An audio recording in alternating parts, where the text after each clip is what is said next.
नमस्कार दोस्तों, मैं हूं पंकज और आप देखना शुरू कर चुके हैं वली गुरु क्लासेस। तो ये आज बहुपद का ये दूसरा वीडियो है।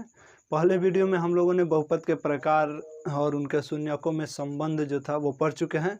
दूसरा वीडियो है, इसमें हम लोग सीखेंगे कि ये आलेख विधि द्वारा बहुपदों के शून्यकों की संख्या हम लोग किस प्रकार से बता सकते हैं। और दूसरा, ये बहुपद का जो एल्गोरिदम है, भाग एल्गोरिदम, उसके बारे में हम लोग काफ़ी डिटेल से पढ़ेंगे। तो इन्हीं दो टॉपिक पर आज का वीडियो बेस्ट होगा। तो चलिए देर नहीं करते हुए तो चलिए शुरू करते हैं और देखते हैं कि आलेख क्या हम लोग पढ़ेंगे अभी। आलेख से शून्यकों की संख्या पता करना। आलेख देखकर शून्यकों की संख्या, आलेख देखकर जो हम लोग पता करेंगे कि आलेख देखकर शून्यकों की संख्या हम किस प्रकार से निकाल सकते हैं। तो देखो, पहला हम लोग समझेंगे कि यदि रैखिक होगा, क्या यदि रैखिक समीकरण होगा, ये रैखिक बहुपद होगा, रैखिक बहुपद। तो रैखिक बहुपद होगा, रैखिक बहुपद px के लिए ग्राफ दिया रहे तो हमको किस प्रकार से पता चलेगा कि ये कौन सा है, ये मतलब रैखिक समीकरण है या द्विघात समीकरण है या त्रिघात समीकरण है। इसके बारे में हम लोग को ग्राफ से किस प्रकार पता करेंगे, ग्राफ यानी आलेख से। तो ये होता है ग्राफ का मेन निर्देशांक अक्ष, यहाँ पे 0 ये x अक्ष, ये x डैश अक्ष होता है, ये y अक्ष होता है और ये y डैश अक्ष होता है। तो यदि रैखिक बहुपद होगा तो उसका ग्राफ जो होगा हमेशा स्ट्रेट लाइन होगा, एक सीधी रेखा होगी और x पर जो है एक बिंदु पर काटेगा। तो यदि आलेख में कोई सरल रेखा है और x को एक जगह काट रहा है तो हम बोलेंगे ये क्या है, रैखिक बहुपद है। और इसके शून्यकों की संख्या कितना होगा, एक। अब इसलिए हम पढ़े हुए हैं जो रैखिक बहुपद के शून्यकों की संख्या एक होती है। तो आलेख में यदि सरल रेखा हुआ, x अक्ष पर एक बार ही काट रहा है तो हमारा क्या होगा, ये रैखिक बहुपद होगा। अब हम लोग देखते हैं कि द्विघात बहुपद होगा तब px के लिए क्या होगा। यदि 2 नंबर में ये द्विघात बहुपद, द्विघात बहुपद, द्विघात बहुपद px के लिए, ठीक। द्विघात बहुपद px के लिए क्या होगा कि द्विघात का मतलब ही हम लोग समझते हैं जिसका पावर 2 और मूलों की संख्या कितना होता है, 2 होता है। तो द्विघात बहुपद में जो है उसका आलेख जो है, द्विघात बहुपद का आलेख हमको x को 2 बार काटते हुए नजर आएगा। जैसे सपोज करो यहाँ पे एक ऐसा ग्राफ बन गया, ठीक, यहाँ से ऐसा ग्राफ बन गया। तो ये x को कितने बार काट रहा है, एक बार यहाँ काट रहा है, एक बार यहाँ काट रहा है। तो ये क्या हो जाएगा, ये अगर ग्राफ दिया रहे ऐसा, बोले जी ये कौन सा बहुपद है, तो हम बोलेंगे द्विघात बहुपद। ये ग्राफ कैसे भी 2 बार काटना चाहिए। अगर सपोज करो अगर कुछ इस तरह से काटता है, या ऐसे हो चाहे इस प्रकार से हो, नहीं, यानी किधरों से x को 2 बार काटना चाहिए, 2 बार काट रहा है तो ये क्या होगा, द्विघात बहुपद होगा। यानी यदि कोई ग्राफ, कोई आलेख x अक्ष को 2 बार काटता है तो वो द्विघात बहुपद का आलेख होगा। और द्विघात बहुपद में हम लोग पढ़े हैं, द्विघात बहुपद में शून्यकों की संख्या कितना होता है, 2 होता है। तो किसी भी ग्राफ में अगर कोई आलेख, किसी भी आलेख में अगर कोई हमको ऐसा आलेख आ रहा है जो x को 2 बार काट रहा है तो हमारा क्या हो जाएगा, शून्यकों की संख्या 2 जाएगा। अगर यही त्रिघात होता, यही त्रिघात होगा, त्रिघात बहुपद के लिए, तो x को वो 3 बार काटेगा। x को कितना बार काटेगा, 3 बार। तो जैसे ये देखो, ये अगर कोई ग्राफ हो गया तो x को 1 बार काटा, ये 2 बार और ये 3 बार। ऐसा नहीं कि ऐसे ही, ऐसे में भी कहीं x मतलब x अक्ष को अगर 3 बार काटेगा तो वो त्रिघात बहुपद होगा, उसके शून्यकों की संख्या 3। यदि x को 2 बार काट रहा है तो उसके शून्यकों की संख्या 2, वो द्विघात बहुपद का आलेख है। अगर x को 1 बार काट रहा है, एक सरल रेखा है, तो वो क्या हो जाएगा हमारा रैखिक बहुपद होगा, उसके शून्यकों की संख्या 1। तो ग्राफ को देखकर आप किस तरह से बता सकते हैं कि ये द्विघात बहुपद का आलेख है कि रैखिक बहुपद का आलेख है या फिर त्रिघात बहुपद का आलेख है, आप समझ गए होंगे। अब हम लोग सीखेंगे भाग एल्गोरिदम, बहुपद का भाग एल्गोरिदम। तो हम लोग नंबर सिस्टम रियल नंबर में पढ़े थे, वास्तविक संख्या में हम लोग पढ़ चुके हैं भाग एल्गोरिदम क्या होता है, लेकिन यहाँ पे बहुपद में भाग एल्गोरिदम किस प्रकार से लगता है वो अब हम लोग सीखेंगे। तो भाग एल्गोरिदम हम लोग समझेंगे बहुपद के लिए, यानी बहुपद में भाग एल्गोरिदम किस प्रकार से काम करता है और उसका क्या शर्त होता है, उसमें क्या भाज्य बराबर भाज्य गुना भागफल जो शेषफल ये रूल फॉलो होता है, ये सब अब हम लोग सीखेंगे। तो इसके लिए हम पहले एक एग्जाम्पल लेते हैं, उससे पूरा उसको भाग विधि से बनाएंगे और फिर उसके बाद उसमें जौन जौन नियम लागू हुआ वो सब हम आपको डिटेल से बताएंगे, जब बहुपद के लिए भाग एल्गोरिदम किस प्रकार से काम करता है। तो चलो यहाँ पे क्या लिखा है, 3x² minus 3x minus 3x square plus 3x plus 5 plus x³ को x माइनस 1 से भाग दे। तो सबसे पहले हमको जो भी बहुपद दिया रहेगा उसको हम देखेंगे कि वो एक अवरोही क्रम में है या नहीं है, उसको एक क्रम में सजा लेंगे। तो यहाँ पे x², यहाँ x³ वाला है, तो हम लोग पहले इसको अवरोही क्रम में सजा लेते हैं। तो ये क्या हो जाएगा, x³ minus 3x² plus 3x plus 5, और इसमें भाग किससे देना है, x माइनस 1 से। जैसे जैसे बनाएंगे हम लोग और स्टेप बाय स्टेप समझते जाएंगे कि भाग एल्गोरिदम बहुपद के लिए किस प्रकार से होता है। तो x माइनस 1 यहाँ पे x³ है, तो हमेशा हम लोग ध्यान देंगे, हर एक स्टेप में ध्यान देंगे कि पहला वाला किसी तरह कट जाना चाहिए। यानी पहला वाला भाग भी होता था तो ऊपर वाला में से नीचे वाला घटाते थे। जैसे अगर 2 से हमको भाग देना है 178 में, तो क्या करते थे, 2 8 16, पहला वाला का सोचते थे और उसमें 1 बचा, फिर 8 उतारेंगे, फिर 2 9 18, ऐसे करेंगे। ठीक इसी प्रकार इसमें भी वही होगा, लेकिन इसमें तो अंक था तो घटा देते थे, इसमें तो अंक नहीं है, इसमें चर मान है। तो इसमें लेकिन ध्यान रखेंगे हम लोग, जो पहला वाला पद किसी भी हाल में कट जाना चाहिए, जो ज़्यादा पावर वाला है जिसमें भाग दे रहा है वो पहला कट जाना चाहिए। तो x है, यहाँ x³ है, तो हमको x² से गुना करना पड़ेगा, तब ना x² 1 से कट के x³ आ जाएगा। तो x² से करेंगे तो इसमें क्या हो जाएगा, x³ माइनस 1 में x² से तो माइनस x²। और इसमें क्या होता था, सीधे घटा देते थे, 17 में से 16 घटा तो 1, लेकिन इसमें अब x³ घटाएं, कितना घटाने का मतलब क्या हुआ, जिसका जो पावर है वो बदल जाएगा, तो माइनस हो जाएगा, ये हो जाएगा प्लस। अब x³ से x³ कट गया, अब यहाँ पे हो गया माइनस 3x² अब प्लस में 2x², तो ये कितना हो गया, माइनस में 2x² अब प्लस 3x प्लस 5, तो उतर गया। अब हम लोग का पहला मकसद क्या होगा कि इस माइनस 2x² को किसी भी हाल में ख़त्म करना है। तो यहाँ पे x है और यहाँ पे माइनस 2x² है, तो हम लोग क्या करेंगे, माइनस 2x से हम लोग गुना कर देंगे, किससे, माइनस 2x से। तो माइनस 2x से x में करेंगे तो माइनस 2x² हो जाएगा, और माइनस 2x से माइनस 1 में करेंगे तो माइनस माइनस प्लस हो जाएगा, ये 2x हो जाएगा। अब फिर क्या है, घटाना है, तो घटाएंगे तो क्या होगा, साइन चेंज हो जाएगा, ये प्लस ये माइनस, तो 2x² से 2x² कट गया, बच गया कितना गया, x प्लस 5। ठीक, x प्लस 5 बच गया। अब हम लोग का मकसद क्या है कि ये x कट जाए, तो अगर हम 1 से इसमें गुना कर दें प्लस 1 से, तो यहाँ पे भी 1 में ये x माइनस 1 आ जाएगा। ठीक, अब इसको घटाएंगे तो ये माइनस हो जाएगा, ये हो जाएगा प्लस। अब ये x से x कट गया और यहाँ क्या बच गया, 5 1 6।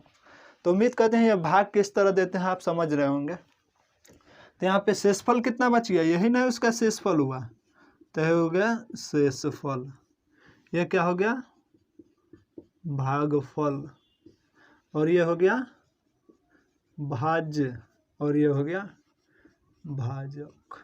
ये आप लोग समझ रहे होंगे, पहले से ही बताए थे। तो अब इसमें भी जो है, जैसे इसमें हम लोग पढ़ते थे कि भाज्य बराबर भाजक गुना भागफल और जोड़ शेषफल पढ़ते थे, तो वही चीज इसमें भी होगा, क्योंकि ये भी तो भागे हैं, तो इसका भी भाज्य बराबर भाजक गुना भागफल जोड़ शेषफल होना चाहिए। तो जी हाँ, बिल्कुल होता है, इसमें भी बहुपद में भी होगा, यहाँ भाज्य बराबर भाज्य बराबर भाजक गुना भागफल जोड़ शेषफल। ठीक, अब इसमें कुछ बातें हैं जो आपको ध्यान रखने होंगे। क्या, जे इससे जो भाग देते हैं, इससे जिस बहुपद में भाग देते हैं, तो उसमें पहला पद हमेशा जो भी बचेगा उसको हमको किसी भी हाल में खत्म करना है, उतना ही लाना है, चाहे जैसे आए, 2 से गुना करना पड़े, भाग देना पड़े, कुछ भी करना पड़े, लेकिन वो पहला कट जाए। और भाजक से जो है, इसमें तो होता था जो 2 है तो 2 से कम में आएगा, कितना आएगा, तो पढ़े थे ना भाग लेमा में कि ये 2 है तो यहाँ 2 से कम ही शेष आएगा। लेकिन इसमें क्या होता है कि यहाँ से इसके घात से, इसका घात कितना है, बहुपद का घात है ना, तो भाजक के घात से कम घात वाला ही हमारा शेषफल का घात आएगा। अगर x स्क्वायर -1 से भाग दिए होते तो यहाँ पर अगर स्क्वायर है तो यहाँ पे स्क्वायर वाला टर्म नहीं आता, ये x वाला टर्म आता, शेषफल x बच सकता था नहीं, तो उसमें होता था जो भाजक से ज़्यादा संख्या नहीं आ सकता है। इसमें संख्या तो आ ही सकता है, लेकिन इसमें संख्या नहीं रहेगा, तो अगर बहुपद भी आएगा हमको तो इससे कम घात वाला बहुपद आना चाहिए। ये 1 घात वाला बहुपद है, लेकिन ये 0 घात वाला बहुपद है, यानी हमेशा इसमें घात कम वाला ही बहुपद आएगा। और पहला बात, जो इसको क्या करना होगा, जो भी हमको बहुपद दिया रहेगा उसको और वही क्रम में सजा लेंगे, जिससे भाग देना होगा। दूसरा बात है जो भाग देना होगा उससे इसका पहला टर्म हमेशा कटना चाहिए। तीसरा बात हो गया जी, इससे हमेशा कम घात वाला ही आना चाहिए, यानी भाज्य बराबर भाज्य गुना भागफल जोड़ शेष।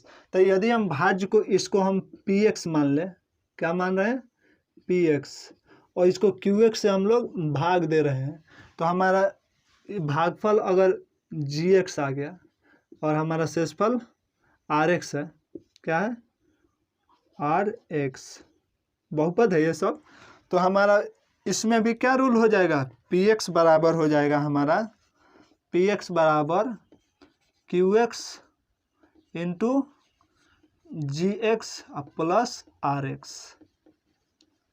ठीक, यानी इसमें भी होगा भाज्य बराबर भाज्य गुना भागफल जोड़ शेषफल।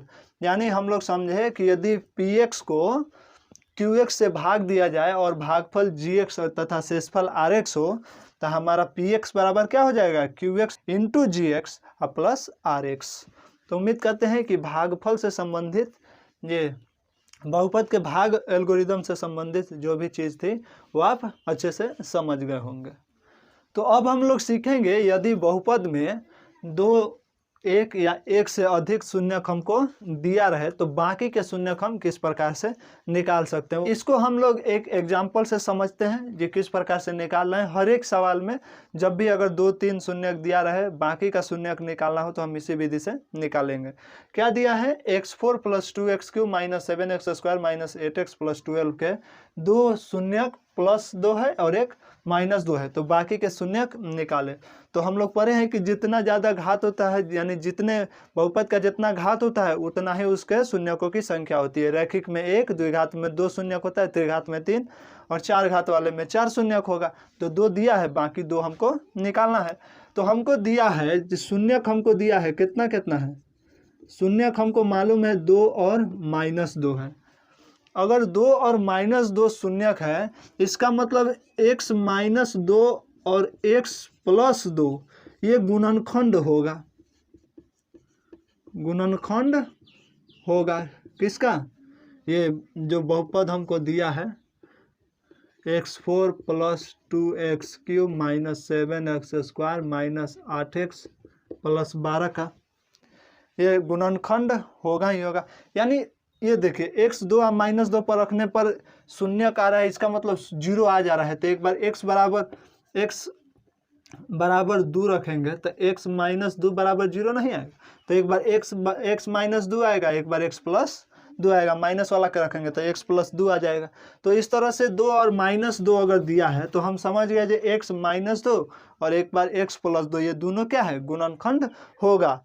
तो देखो, अगर मान लिया कोई बोलता है जो 36 का गुणनखंड 2 है और 3 है, 2 और 3 है, तो इसके गुणनखंड में अगर हम 2 × 3 और इसमें 36 का और बाकी कुछ होगा मान लिए, लेकिन अगर ये गुणनखंड है इसका मतलब इस सब में इसके इसका अगर गुणनखंड करेंगे तो 2 और 3 जरूर आएगा। यहाँ पे 36 का किए और 2 बोल रहा है जो 2 और 3 है, तो बाकी कुछ भी है, लेकिन ये दोनों के साथ जो भी आएगा उसको गुना करने पर तो उतना आएगा ही।